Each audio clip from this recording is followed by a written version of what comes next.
right, welcome to another episode of Piecing It Together, the podcast where we take a look at a new movie and try to figure out what movies inspired it.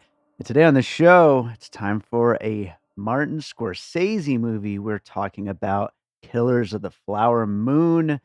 Jason Harris is with us from Awesome Movie Year, and we have got a lot of great puzzle pieces to get into with this one. Marty loves his movies and cinema history, so of course he's going to be drawing from all kinds of stuff, and we get to talk about a lot of different puzzle pieces. But that's coming up in a second. Before we get to it, I do want to remind you, as always, to make sure you are subscribed to Piecing It Together wherever you listen to podcasts. You can follow us on social media at Piecing Pod and join our Facebook group, Popcorn and Puzzle Pieces, where we continue the conversation about all the movies we talk about here on the show, as well as everything else going on in the world of movies. We'd love to have you there, so check it out, Popcorn and Puzzle Pieces.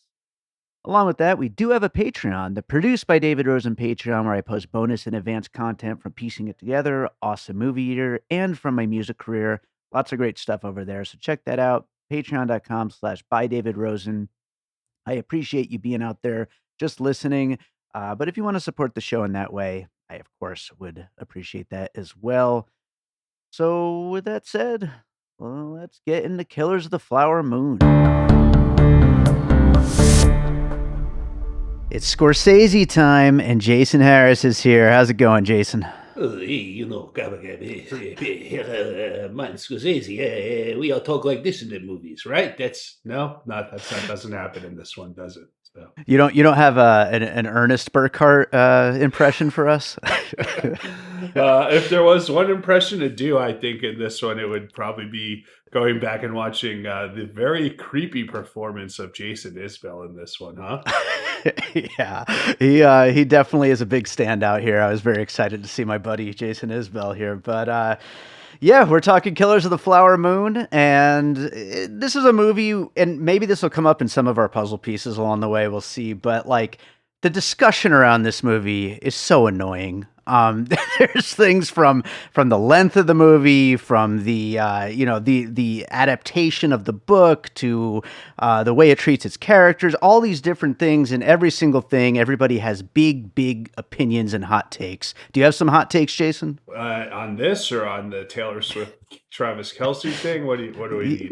Whichever one you want to throw in here, as it works. I mean, everyone's always. It's these kids, right, Dave? These kids today, they can't sit through a 3.5 hour movie. So I'll tell you a funny story. When I went to see it, I took a comedian friend of mine, and he didn't know how long it was. He had a 5:30 call time. We went to a 1:15 show. At 4:30, the movie was still going. He's like, "Well, I gotta go." He didn't miss much. But just the ending, which was very cool, I thought. So the ending was pretty cool. So we'll get into some puzzle pieces. Before we do, though, you read the book. Talk to me a little bit really quick before we get into your first piece about the book versus the movie. What your thoughts were on that? Okay. The book's really good. Like, it made me want to read more of David Grann. The structure is totally different. What I had heard about the movie is they originally tried to do the structure the same way, which is, the murders happen, and then Tom White, the Jesse Plemons character, comes to town, and it's much more about how he infiltrates, everything. The Burkharts, Molly, and Ernest are big characters too, but it's really about the lawman. J. Edgar Hoover is a big character. He's not even in the movie, right? Right. But it's a quick, easy, great read. I recommend it. And I think, that would have been a traditional route to go for this movie. But, whose story is it? Whose story are we telling here? Right, exactly. And I think that's a big part of, the reconfiguring everything and what Scorsese wanted out of this project. So absolutely. But with that said, we'll get into what we liked and maybe didn't like along the way. What do you have for your first puzzle piece? Well, let's just knock out the Scorsese movies that he's clearly referencing first, right? Sure. There's tracking shots that remind you of Goodfellas. There's mixed footage that reminds you of kind of Raging Bull style stuff. Mean Streets I definitely had in there as because of the big celebrations, reminding me of the San Gennaro Fest, which I think was from Mean Streets. So he's doing a lot of referencing to his own movies or just building on stuff that he already did. So I think you got to kind of mention those first.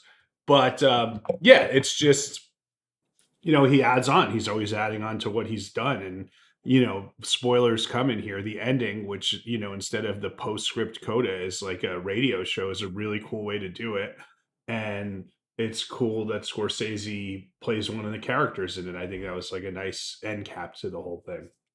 It was an interesting end cap, and we also get Jack White in there, Pete Yorn, interesting little collage of cameos there doing the radio show. That actually speaks to my first puzzle piece, which is something you and I have brought up on our trailer episodes a lot of the times, but I don't think it's ever come up as an actual puzzle piece on an episode before, and that's just the explosion of true crime right now. Whether it's in the podcast format or in these HBO series and all that stuff. But this film, I think a big part of it is to kind of, I don't want to say capitalize, but certainly to evoke, what's going on in true crime right now. The finding this very specific thing that happened here in America, a big, awful crime, the investigation of it, all the players, who all these people are. I mean, it's part of the reason why we have such a big length is because there's so much involved in this story. And then, wrapping it up with that postscript that you're talking about with Scorsese as part of this radio show, really kind of puts a cap on it that it's meant to evoke the whole true crime thing. Yeah. Someone I heard suggested like, well, why didn't they just do this as a limited series? It's already 3.5 hours, right? Like, right. It could have been a limited series. You could have focused on some of those other characters. But he's done stuff like that with Boardwalk Empire, which he was an exec producer on, which was limited to 6 seasons, I think. But I'm a fan of it when it's done well. There's just too much true crime to sift through, but I do listen to some good podcasts. And as I recommended on the trailers episode, I just watched a cool documentary, Last Stop Larima. So you just you're right. There's a lot of morbid curiosity in this country that we like, and in Great Britain too, I think. That's a really good way to put it. Absolutely. What do you have for your next piece? Well, I'm going to take one from you, I think, right? Because Okay. As this movie opens, you see like this amazingly beautiful footage of natives kind of dancing in the oil, right? As it springs from the ground. And this is kind of that Wild West wildcatter attitude. And that brought me back to There Will Be Blood and a lot of those elements. And shockingly, white people, bad. They are pretty bad. Also, greed is bad. It really destroys the soul. But yeah, definitely. There Will Be Blood, I think. There's going to be so many comparisons for many, many years to come between this and There Will Be Blood. Everything from the artwork, the way it's shot. There's so many things that you could kind of connect there, as well as the corruption of power and all those things. I think that's exactly where Scorsese's going with all this. It's a little crazy because it was like a systematic dismantling of an entire community, right? Just to get their head rights and their oil rights. And even if you read the book, in the trials, there's like mistrials and like there's way more murders than people were prosecuted for. It's just like, I know we like to bury our good old American heritage and like rah, rah, rah, but like disgusting, really disgusting what they did to the natives. Mm-hmm. Absolutely. I will go for my next piece. So I know I mentioned Thunderheart on the trailer episode when we were talking about this movie, but another one that I had in mind when we were doing the trailers, but I think actually fits a lot better than Thunderheart, is Under the Banner of Heaven. Speaking of limited series, this series starring Andrew Garfield as an FBI investigator investigating murders in a very specific subsect of America. In this case, it's the Mormon community, LDS.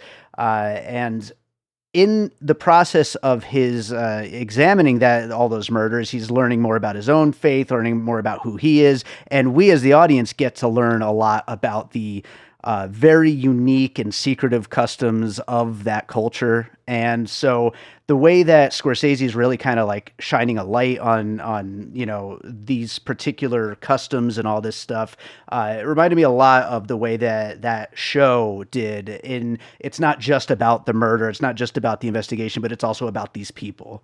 And that's based on the John Krakauer book, if I'm not mistaken. I believe So that's the name. Yeah, yeah. yeah, so I watched that. That was a draining one to get through, you know. Yeah, it's tough, but it was really good though. Andrew Garfield's great. Yeah, and just the kind of psychotic nature of killing anybody, right? Like Yeah.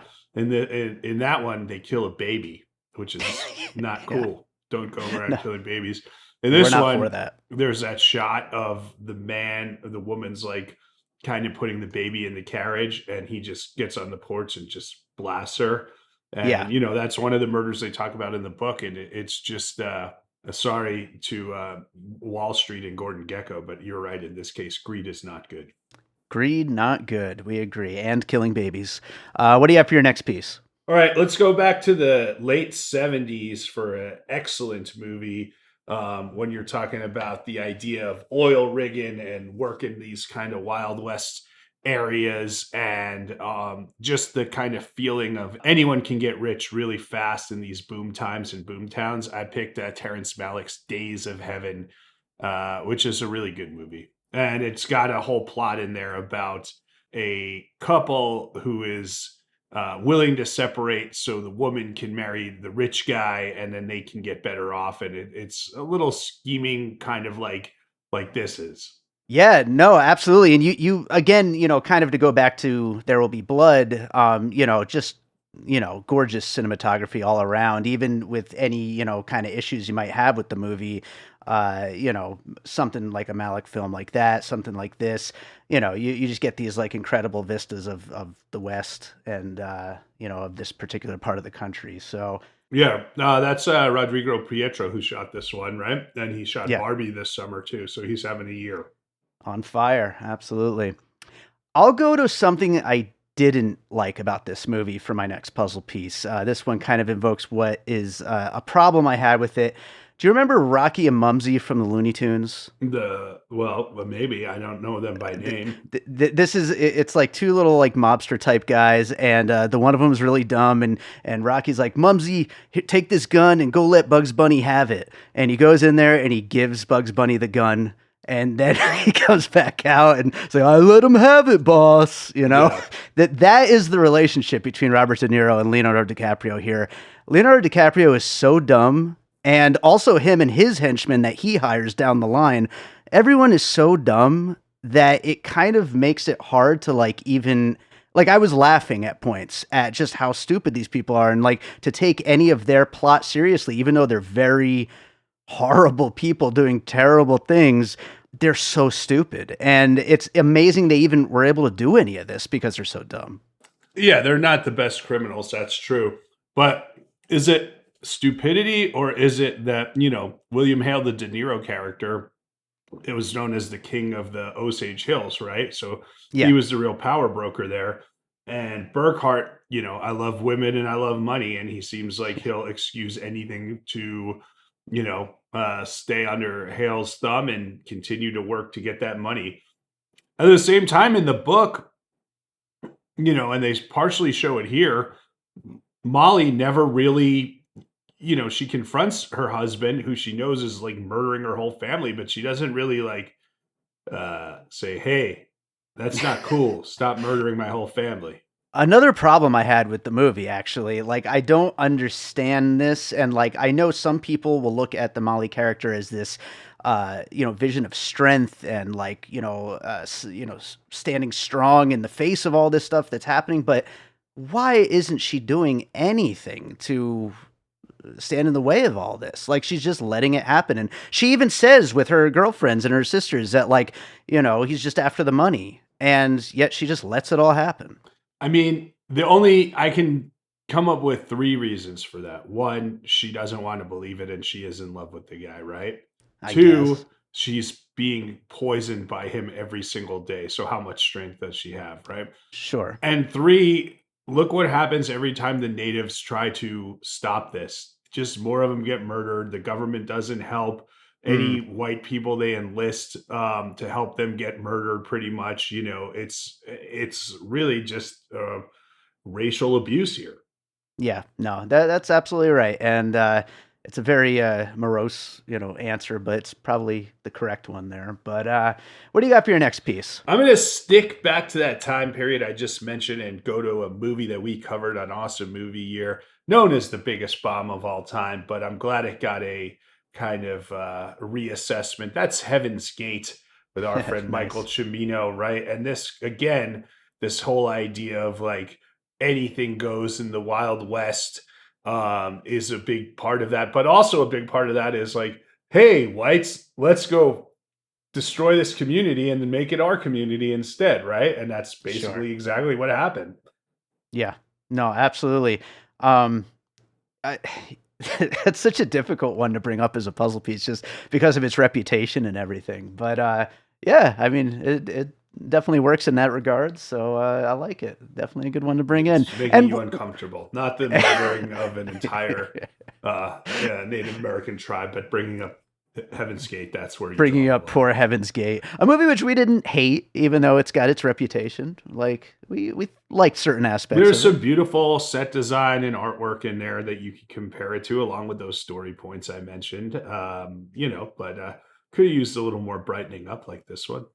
I think so. I think so. I'll go with Monster for my next one, the Eileen Wuornos film. The idea of taking this, star who is just like kind of a heartthrob or a hunk or whatever with Leonardo DiCaprio and just turning him into this scumbag to like, kind of match the character and match what's inside, even though, he would be this good looking guy, but they really ugly him up. A lot like Charlize Theron is, really turned into a monster to kind of fit the inside and make the outside look like it. Just that transformation of its main character made me think of Monster. Yeah, so DiCaprio, if I'm not mistaken, was originally cast in the Plemons role, the Tom Right. White role in that first script, and then he was the one who requested the rewrite to tell it more from a different point of view and asked to move over to the Burkhart role. And I think like all three of those leads, him, DeNiro, and Lily Gladstone, probably all in line for Oscar nods on this one. What do you think?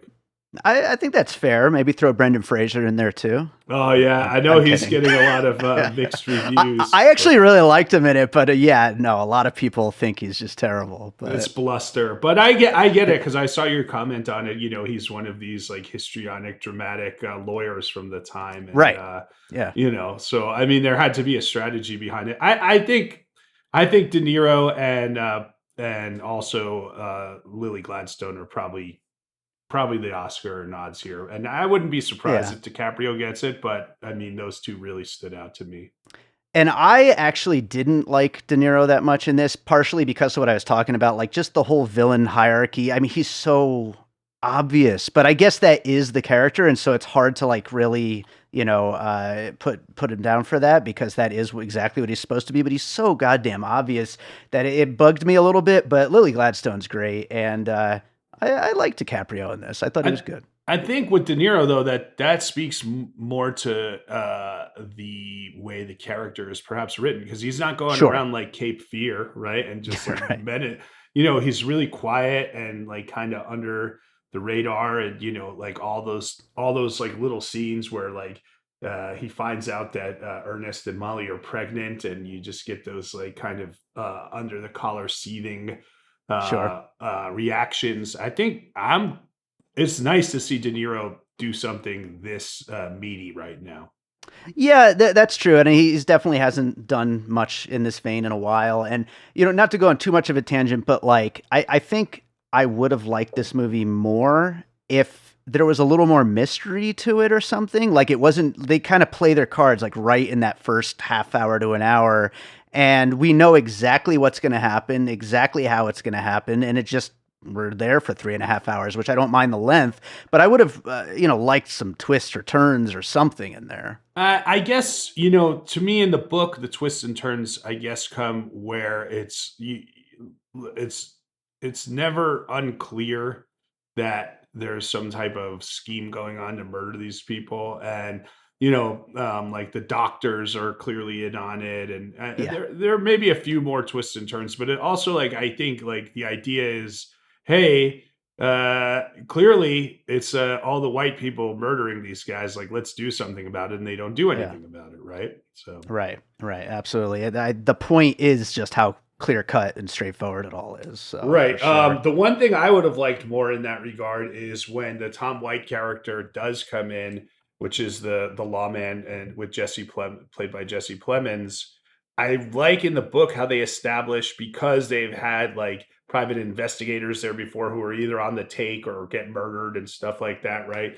How these guys had to infiltrate the town, like going undercover as ranch hands or kind of just local businessmen, and I think that could have been expanded out. But again, how long is this movie going to be then? Yeah, it's already pretty long.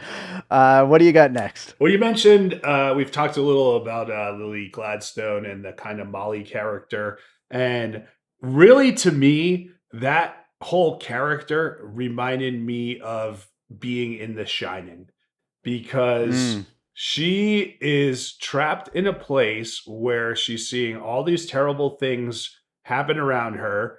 People don't believe her. She can't really do anything to stop it. And she's being weakened both mentally and physically based on the circumstances. And by whom? Her own husband, right? yeah. So Yeah. it's a very like real life Shining moment. And yeah, I mean, just terrible. Yeah, no, absolutely. That's a really great one. I hadn't thought of that, and that's a perfect comparison to what this woman is going through in a very different way, but like certainly, a lot of ways you could make that comparison. So I think that's a great one. Good stuff there. I only have one more, and we kind of already touched on it earlier, but I'll throw it out there anyway. Scorsese's own work with Boardwalk Empire. As far as like this one town that everything is contained in, and yet there's still so many characters. Everybody knows each other. They're all friends. They're all family, but at the same time, they're also scheming against one another. And as soon as like an outside influence comes, it's almost like a powder keg. Outside influence is the match, and then it all just kind of explodes. And that's with the FBI agent coming into town. Yeah, yeah, I had a couple of pieces that kind of fit in that same kind of vein. I put Fargo, which you could either do the movie or the TV series there, Sure. and The Sopranos similarly, with kind of this tight knit, everyone's quiet community, so we can get Yeah. done what we need to get done. Yeah, no, absolutely. And once the shit hits the fan, it really hits the fan. So, do you have any other pieces you want to I bring do. up? You had mentioned true crime earlier. Did you ever see Mommy Dead and Dearest? Yes, I did actually. And Yeah, that was a documentary about the girl who was, I guess you would say, like bedbound because her mom kept poisoning her, and that sure. definitely felt very Molly and Ernest to me right there. Yeah, yeah. I think Um, they made a couple movies out of that. they definitely did the one Hulu Yeah, movie also, yeah. But that yeah, documentary is probably on Max, and that was a good one. yeah. So I had that. I had we talked about the play, the kind of Coda. That's a radio show, and that very much structurally reminded me of another one we covered this year, Asteroid City. It's a Oh yeah. movie, it's a show, it's a play, and it's a spelling information in there. So that was one. Just a couple more real fast, Dave. I mean, I think I had Schindler's List for obvious reasons, because we're again trying to destroy an entire community. And that time, it's more than a community; it's an entire people. Which, Heavy shit. sadly, we're where are we today, right? Yeah, But I'll end on a happy one, Dave. We talked about. You mentioned Jack White. I mentioned Jason Isbell. There's Sturgill Simpson in here. There's a yeah. few other musicians as actors, I think, right?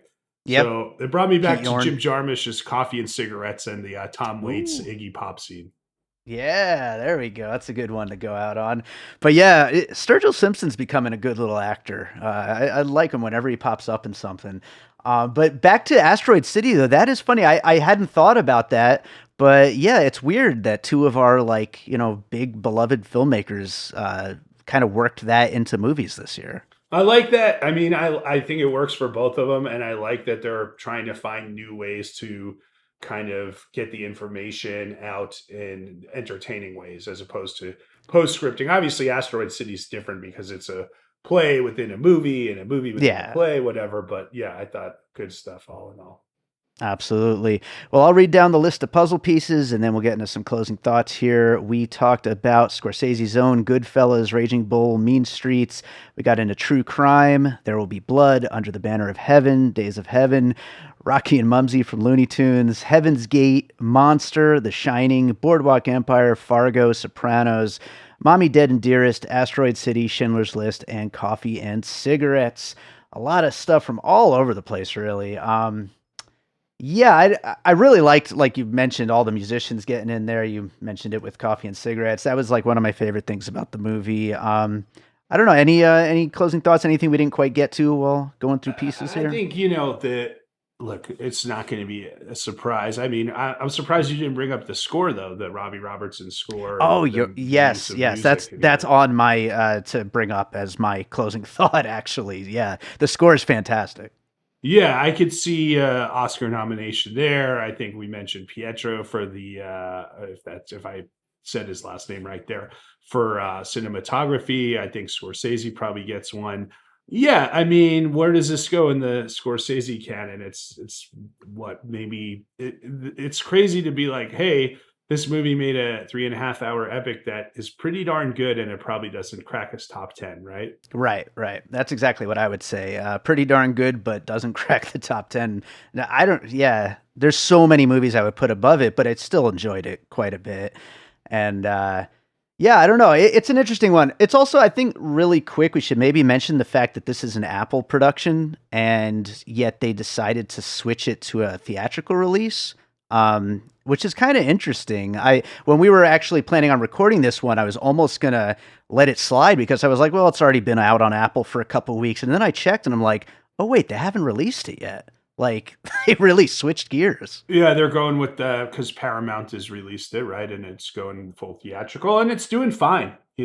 It's funny now, like these movies make like 100 million in the theater and like, oh, that's terrible. And it's like, get out of here, man. The But I world's wanted nuts. to say one other thing, which is because you and I have talked about this on the trailer episode, and I have some good friends through the Cordillera Film Festival who are Native American storytellers and actors, and it's interesting because neither of us put a movie made by a Native American on here, and I think we're Yeah. starting to get a little more out there, and obviously Reservoir Dogs, right?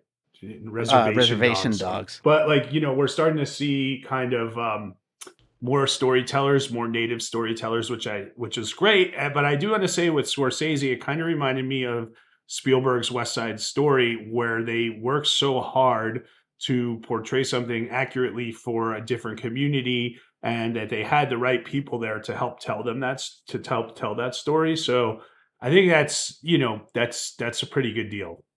Yeah, I mean, it's admirable that he cared enough to try to get the right input to still make it, even though we do want to see more of those kind of storytellers get a chance to tell these kind of stories. But yeah, no, I think that's a good place to wrap up Killers of the Flower Moon. Where is this? If you were doing a top 10 for this year today, would this be on it or close to it? Or Probably top 20, but it wouldn't make my top 10 though. yeah, and for me, it's right now in it, but I don't feel like it should be in it. I just feel like I've only seen 3 or 4 good movies this year. you know, Well, yeah, I've seen a lot of movies I love, but this one, there's just there's enough against it that it doesn't quite make my top 10. But yeah, it's good though. It's an event every time Scorsese makes something, even if not everything about it works. I saw it on IMAX, and I was really glad that I did. It's beautiful. Nice, nice. Did you see anything else recently you want to recommend to our listeners? I saw a few things, Dave. I guess we'll go with something current and something older. Current, one of the movies I did like this year that I finally caught up on was Knock at the Cabin. And if you ask Oh me, yeah, Dave Bautista deserves an Oscar nod. That is a really amazing performance he gives there. yeah, he crushes it.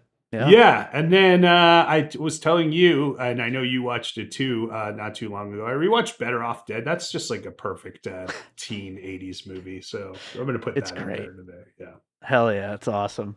Right on. Well, Jason, tell us what's going on Awesome Movie Year and what else you got going on. Awesome movie year, guys. We're in 1987, in the thick of it. Got a lot of good stuff coming up. We just put the audience poll up, and I'm excited what it looks like we're going to be doing there. And then we're going to do a real throwback season. We're going to go deep into the annals of film history after that. As for me, I am acting. You know, I got BattleBots. We're coming back. And also, I'm going to be in the Majestic Rep Christmas Carol show. So if you're in Vegas, come check that out. Lastly, give me money to make a movie. Everyone send Jason money. Just find a way and do it. At least follow me on Letterboxd. Go for Jason. There you go. I'll follow you back. I want to know what people are watching. There you go. Jason, thanks as always for being here. We'll get you back soon. I'm Josh Bell. And I'm Jason Harris, and we co-host a podcast called Awesome Movie Year. Each season, we take a look back at an awesome year for movies, which is every year. We deep dive into these specific years, and we pick out why they were such great years for films. We go over the biggest hits, the biggest flops, the best pictures, some personal picks, some cult classics. Years we've covered in past seasons include 1994, 2003, 1977, and 1984, and we've got all of film history to look forward to. So check us out at awesomemovieyear.com or wherever you listen to podcasts. All right, so I hope you enjoyed that conversation about Killers of the Flower Moon. Thank you to Jason Harris for joining me on that one, and thank you to all you for listening. If you're enjoying piecing it together, of course, make sure you are subscribed wherever you listen to podcasts. These episodes are coming in fast. There's so many movies to cover, and if you are subscribed, you'll find out about them as soon as they come out. Also, if you're enjoying the show, maybe drop us a little 5-star rating and review over there on Apple Podcasts or Good Pods or Spotify, wherever it is. It would be very much appreciated if you did that. You can follow us on social media at Piecing Pod and join our Facebook group, Popcorn and Puzzle Pieces. I already told you about the Patreon at the top of the show, but check that out too. Lots of great content over there. And yeah, that does it for this episode. Let's close it out with a piece of music like I always do. And let's see, it's a Scorsese movie. It's a big deal. So why don't I use this opportunity to preview some new music that will be out in 2024. By the time this one goes up, I don't know. I might have announced my plans for 2024, but if I haven't, just know that I'll be announcing it very soon. But this song, Brick by Brick, will be a part of my 2024 plans. So enjoy it, and we'll be back with more piecing it together real soon.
an All Points West production, produced by David Rosen in Las Vegas.